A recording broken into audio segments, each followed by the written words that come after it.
Today on Locked On Rockies, well, I talked about the offseason yesterday, and you Rockies fans had some thoughts. You are Locked On Rockies, your daily Colorado Rockies podcast, part of the Locked On Podcast Network, your team every day.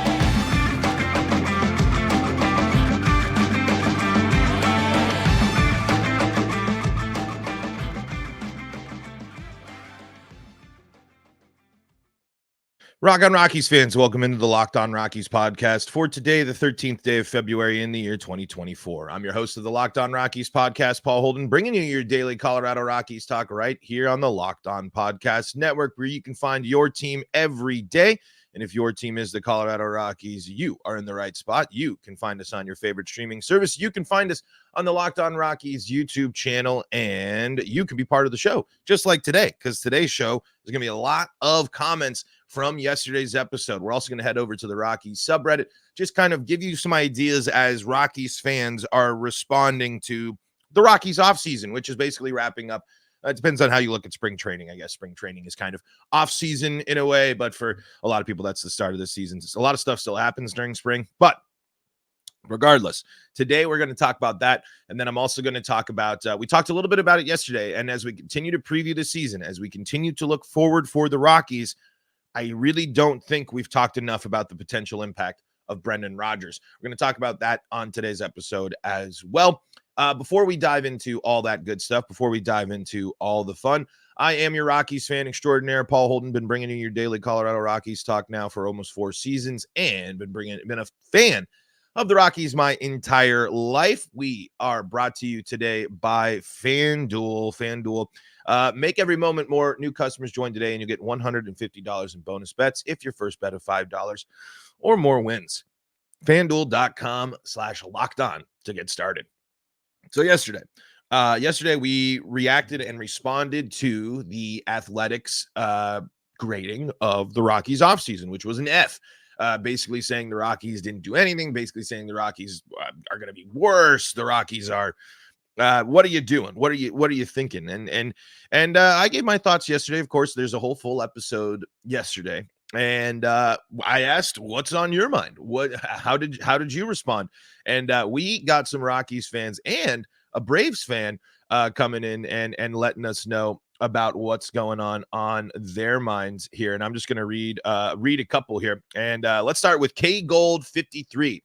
You say Rocks are rebuilding. They might say so, but they don't know how to rebuild. Otherwise, Blackmon isn't brought back as DH. Montero should be an everyday bat at either DH or first base until we know what he can do at MLB level. McMahon should have been dealt for young starting pitching prospects, which allows Montero to play there too.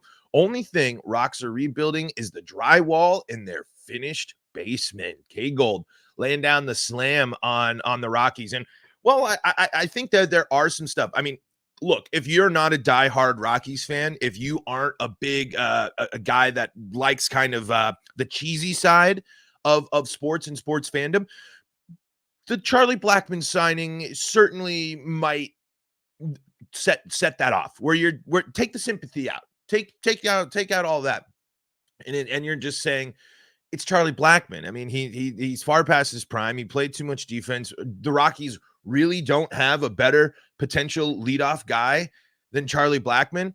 And I mean, there's some stuff there, but I want to bring up just a reminder of what Charlie Blackmon did just last year, playing predominantly as a DH and being hurt for a good chunk of the season. Charlie Blackmon played in 96 games last year, getting 359, so 360 at-bats. So in 96 games and 360 at-bats for Charlie Blackmon, he batted .279 with 100 hits. 24 of them were doubles, including 5 triples, 8 home runs, 40 RBI. His batting, in only striking out, when you're talking about Rockies, only striking out 55 times. So Charlie Blackmon's line to finish, batting line, slash line, .279 batting average, 363 OBP, a slugging of 440, and an OPS of 803, one of the highest on the team. Charlie Blackmon is an effective DH. Does it block Montero? Yes. Yes, it does. But we saw the Montero at third experiment last year. It didn't work. Montero is not an elite defender. The Rockies do need Montero in the lineup every day, and that is going to be a tricky thing. That bringing Charlie Blackmon back and Chris Bryant playing first base is not a good sign for Elehuris Montero. That is absolutely correct. And they're going to have to get creative. But think about the two people that are in front of Montero right now. What are both of them?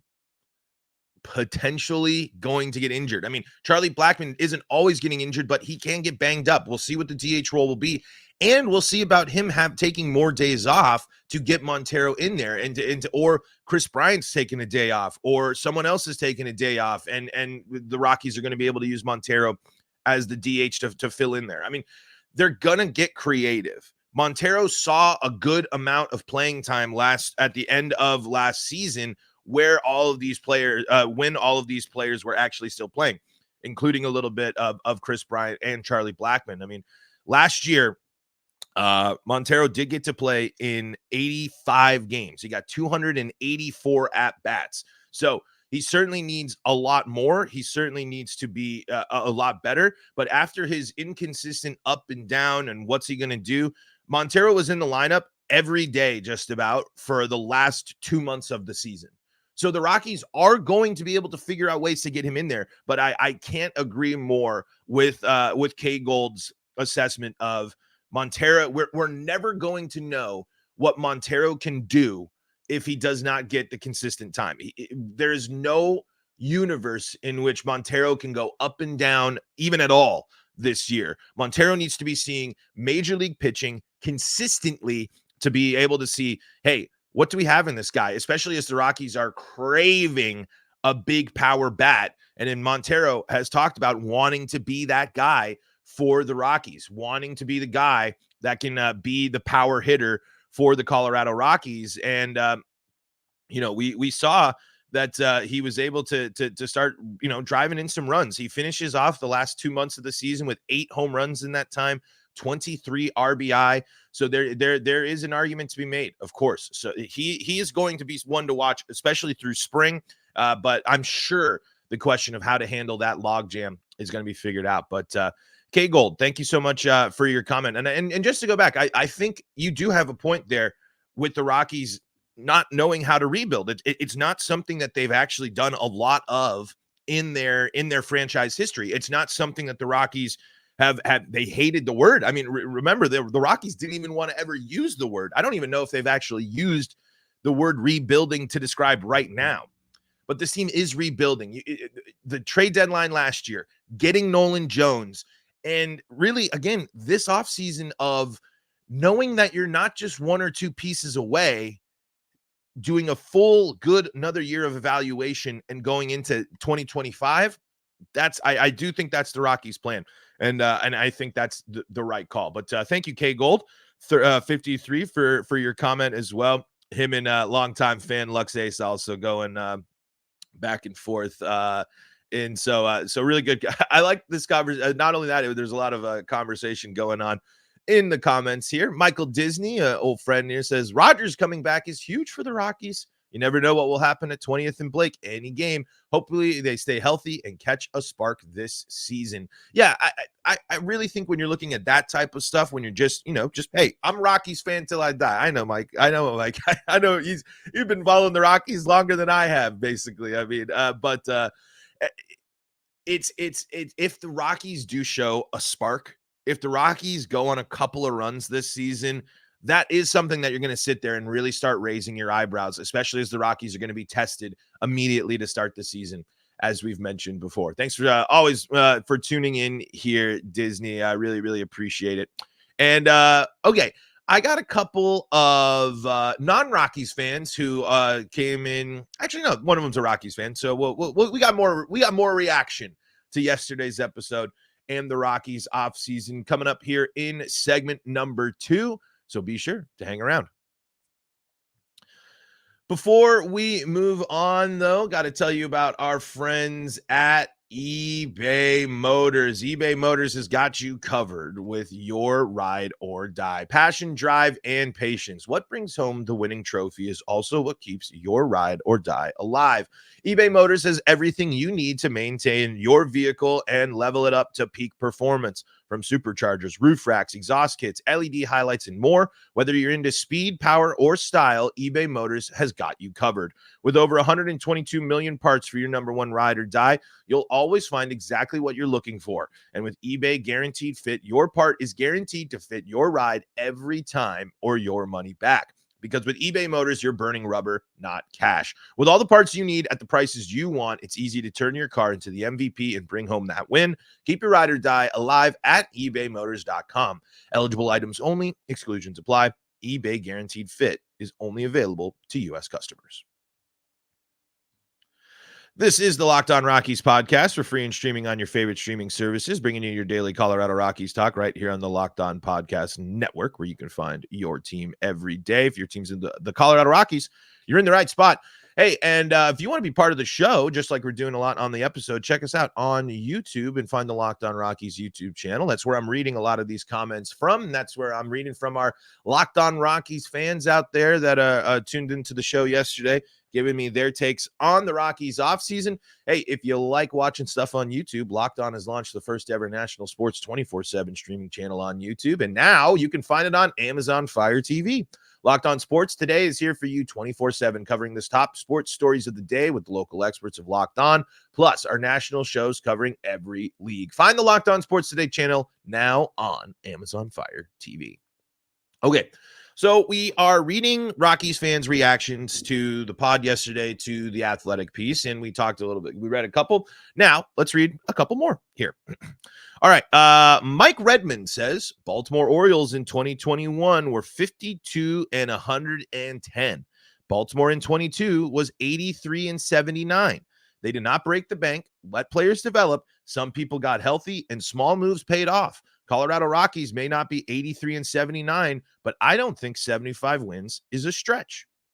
Mike, thank you so much for that comment. I really think this is a great point. It's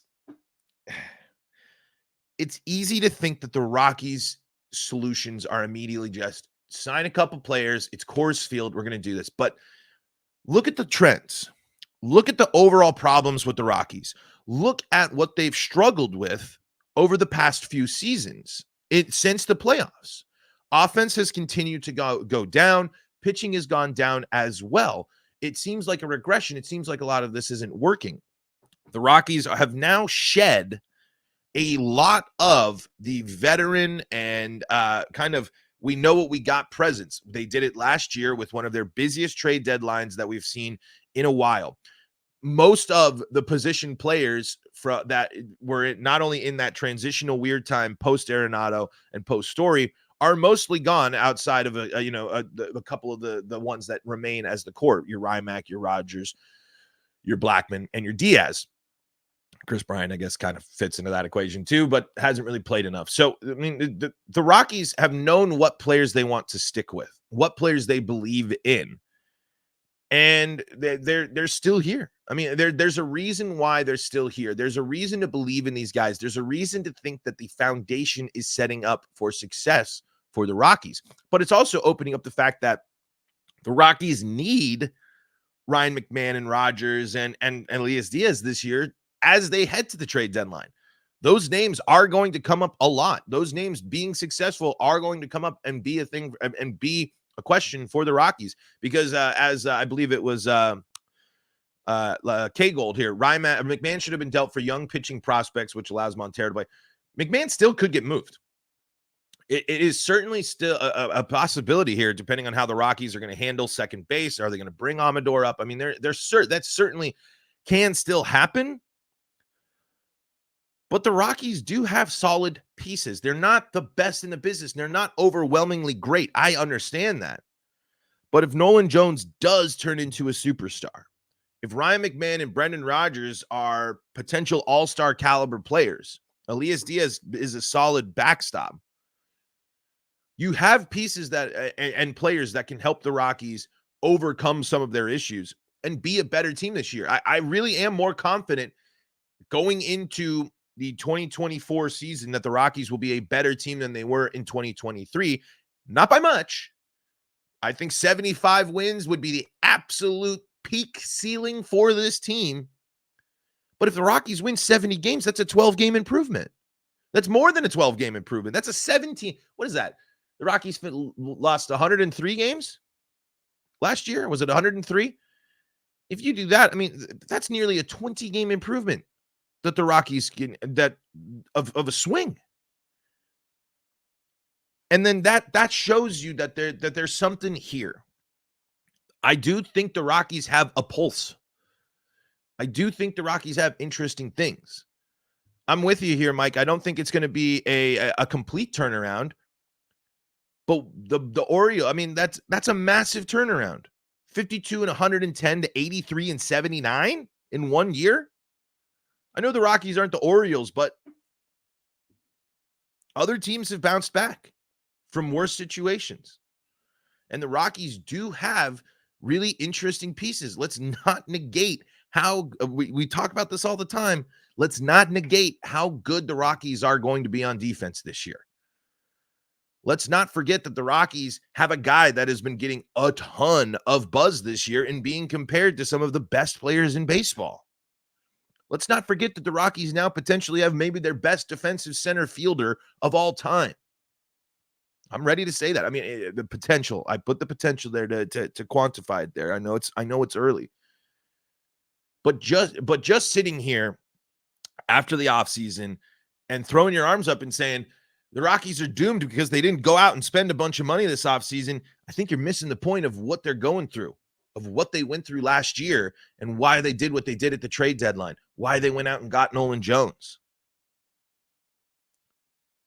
It's going to take a little more time. There's more pieces to do. There's more players to add. But right now, I think we're okay to just figure out what's going on as you want to build up around this team. I really do think the Rockies got surprise potential for some folks.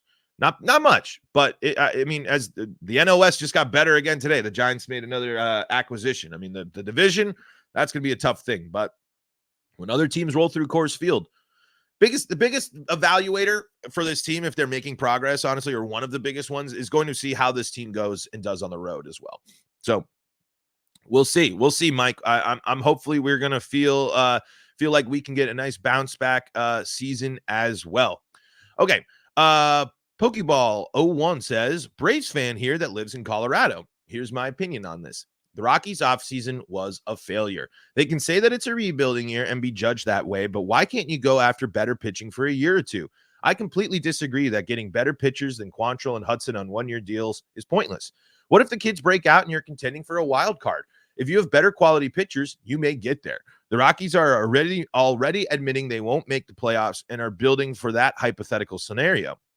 They have no real young pitching right now that is ready. Make a big splash at a pitcher with money.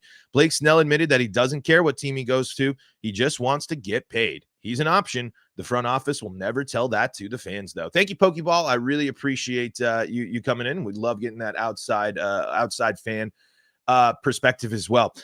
But here's the deal. I think it's okay when you're admitting that this isn't the year. If the Rockies go and get name any of them, name any of those great starters and say they get them for 1 or 2 years. What does that is that going to change everything for the Rockies? Is Blake Snell pitching for the Rockies going to be the one thing that completely flips the script? They add Snell, it's Snell, Freeland, Gomber, and now at this point you got Quantrill, you got Hudson, you got you got Ty Block, you got Feltner, you got Davis. And yes, you'd sit there and you say, I'm taking Blake Snell over all those guys. Blake Snell just won the Cy Young. But if you only get him for a year, in a year in which your offense needs to prove itself, in terms of what we need to see from the Rockies, not only does the pitching need to hang on, but we need to see growth from this offense. We need to see this offense become a better offense. That is something that is definitely critical. People bring up a lot of the pitching, which rightfully so. But I think a lot of people use that pitching as a complete cover for the offense. It's more important this year for the Rockies to to grow as a team and to see development from a lot of these young players and to use some of their players as potential trade chips. Because even though we can sit here and say the Rockies should have gone out and signed a big name free agent, should have signed this. And yes, Blake Snell says he'll play anywhere. And guys, they're just saying that. They're lying to you. They won't play anywhere. I don't mean to spoil it for you, but I know unless the money is the best, the Rockies are going to have a very, very difficult time convincing elite free agent pitchers to come to Colorado. You mentioned you're a Braves fan. I feel I totally get you, but being a Braves fan, you've never had to experience this. You've never had to worry about your team's reputation getting in the way of signing big name free agents. The Braves have been relevant and good for my entire life. So that's one thing I think that's different. You can't just, the Rockies were never in a position this year to go get Blake Snell. They simply weren't. If the Rockies need to be a team that just missed out on the wild card last year to go and get a Cy Young pitcher on a 1-year deal. The Rockies aren't 1 or 2 pieces away. The Rockies are 1 or 2 great pitching pieces and their position players developing the way that they're hoping for. And their young guys continue on the upward trajectory that we saw from some players last year. If you're going to do the 1-year deal, the 2-year deal for elite level pitching, especially, and in the case of the Colorado Rockies, you got to be knowing that you got to be confident that you're a playoff team. You got to be confident that your team is in a position to win those big games. And right now, the Rockies aren't 1 or 2 pieces away. The Rockies are pitching pieces, offensive pieces, and clutch pieces away. And those pieces might be on the team and can develop in terms of the offensive side. But for pitching right now, as much as the Rockies need starting pitching help, I think I would rather them pounce on the big name free agent opportunities when the team is knocking on the door of the playoffs. Blake Snell doesn't get the Rockies to the playoffs this year. I'd say maybe the one exception might be Shohei, because if Shohei came to Colorado, then that's crazy. I mean, he wouldn't be pitching this year, but he'd hit 45 bombs, which would be great. But yeah, I like where your head's at. I like that the challenge is it's interesting. I mean, Quantrill and Hudson also have had some success in the past. We'll see though. But really appreciate you checking out the pod today, Pokeball. Really appreciate you chiming in, letting me know what's on your mind, what's on your thoughts here. All right. Let's see. Lux Ace here. I know this really isn't related to this podcast, but it's crazy to think about how the Rockies blew the lead 34 times this season late into the game. If the Rockies would have kept their lead, their record would have gone from 59-103 to 93-70, and we would have made the wild card and playoffs. Just something to think about. But yes, this offseason was a failure 100%. Signing players like Jacob Stallings and Dakota Hudson over Gary Sanchez and Trevor Bauer. Only good thing was extending Charlie and trading for Cal. Upgrade the bullpen and stay healthy. Lux Ace, one of the longtime listeners here, chiming in, letting me know. Here's the deal. Again, when you're talking about the acquisition of free agents and Gary Sanchez, let's start with Gary Sanchez here. It's a 1-year deal. It's a 1-year deal. And if you sign Gary Sanchez, you can't bring Drew Romo up. And what if Gary Sanchez is playing for a Rockies team in the middle of July and they're 20 games out of it? Does it make more sense in 2024 to have Gary Sanchez be the Rockies catcher or Drew Romo at that point? If Gary Sanchez is on the team for 1 year and they stink and the Rockies got one of their top prospects as a catcher in the system, I just don't think I just don't know if that math adds up there. Would Gary Sanchez make the Rockies a better baseball team? Yes, he would. Absolutely. I am with you there. But you got to think big picture with these acquisitions. You got to think more than just 1-2 players. As for Trevor Bauer, again, there's a reason there's a reason he's not on a team. He's lying to you when he says he wants to play for the league minimum. He's lying to you when he says he will play anywhere. That is a PR pitch to get signed. And and dive into there. But if the Rockies were truly confident in Bauer as an option, if any team was truly confident in Bauer as an option, someone would have done it. Someone would have made the move. Someone would have made the call. And it might have been the Rockies. It might have been other teams. But when you're looking at that, there's a reason there. And again, but it just circles back. 2024 is not the year to fully buy in. 2024 is not the year to just say we need to get these free agents. It's plain and simple. It's a moment. This type of season has to happen because the Rockies have to figure this out. The Rockies have to figure out what to do with this slog of older prospects that are MLB ready but don't have a place here. And I know that's not necessarily going into the pitching side, but that is coming up. Would you rather, again, with bringing in some of these arms, same scenario, insert your free agent pitcher of choice for the Rockies on a 1-year deal, put them in the same situation, 20 games out of it in August, in July, which is something that could happen. Do you want to see Bauer? Do you want to see any of these other guys versus Chase Anderson? Or any of these pitching prospects for the Rockies? I don't think that I would sit there and say that I want to just sit there and have guys on the 1-year deal and 2-year deal for especially like elite level pitchers like that works if you're in contention. But just like we talked about in the last one there, the Rockies aren't just one piece away. The Rockies aren't just one player away. The Rockies need to see more from what their team, from what they have. Just plugging and playing some of these guys isn't necessarily the case. But that's a really, really great point. And I think something that also that you need to keep in mind from Luxace here, 59 and 103 to 93 and 70 if the Rockies can hold on to their late game leads. Cut that in half. We'll take 12 more wins for the Rockies and add that there. You add your win total, and what is it? That puts you at a 71-win team. Can this Rockies team flip the script and win 12 more games than last year's Rockies team? I don't think that's crazy to say. Okay. Way over time here. Got to get to a last break here, and then we're going to wrap up the show here coming up in segment number 3.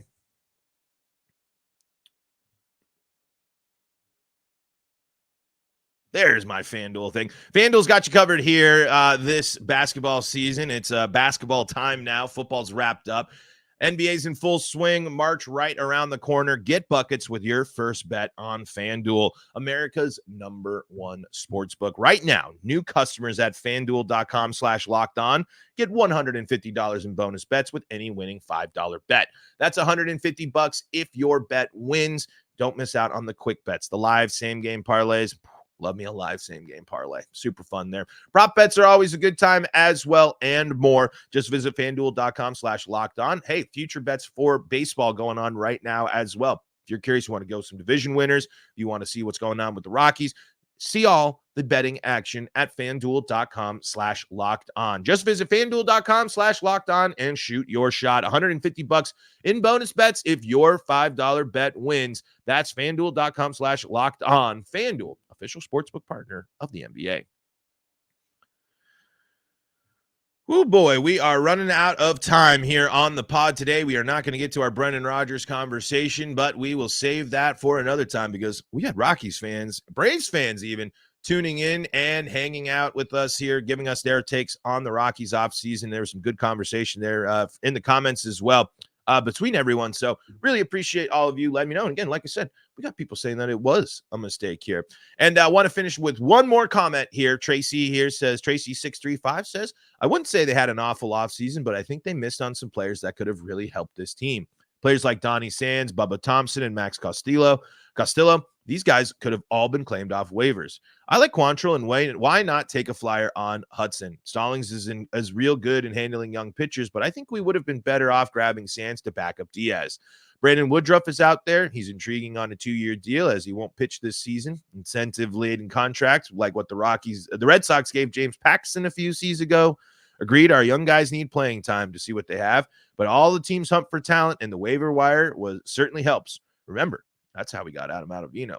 And Tracy, I think you make great points there a lot. And Tracy, not only that, Rockies have been good on the waiver wire. The Rockies are a team that have used the waiver wire to their to the strengths for the team. That's how they got Brent. I believe it's how they got Brent Suter last year as well. They have certainly used the waiver wire for some interesting stuff. And I'm wondering if maybe when spring comes or spring training gets going, we will see a little bit more from the Rockies on the wire. But you are correct. Yeah, with these guys that fill out the roster, I think that there's always going to be things that the Rockies, you could say that they missed out on low-level deals. There are interesting low-level deals to fill out the roster, and we'll see if the Rockies missed out on them. But, I think just at its core, at the end of the day, this year just wasn't about making a big acquisition free agent because they need a little bit more time to cook things up a little bit. That's me. And like I said, you all out. That's why I wanted to do this episode. Like, I got a lot of people that disagreed with me yesterday. A lot of people calling it a failure. And hey, you backed up your case. You let me know what was on your mind. That's what's great when Rockies fans tune in and let me know what's on their mind here on the Locked On Rockies podcast, which you can do by visiting the Locked On Rockies YouTube channel, where you can find the show. Folks, we are out of time, overtime actually, here on today's episode. So got to wrap things up. For your first listen, us here at Locked On Rockies, we really appreciate you. For your second listen, go check out Locked On MLB, Locked On Broncos, Avalanche, Nuggets, Buffs, all available for you as well on your favorite streaming services. Until next time, this is Paul Holden saying so long from the Locked On Rockies podcast.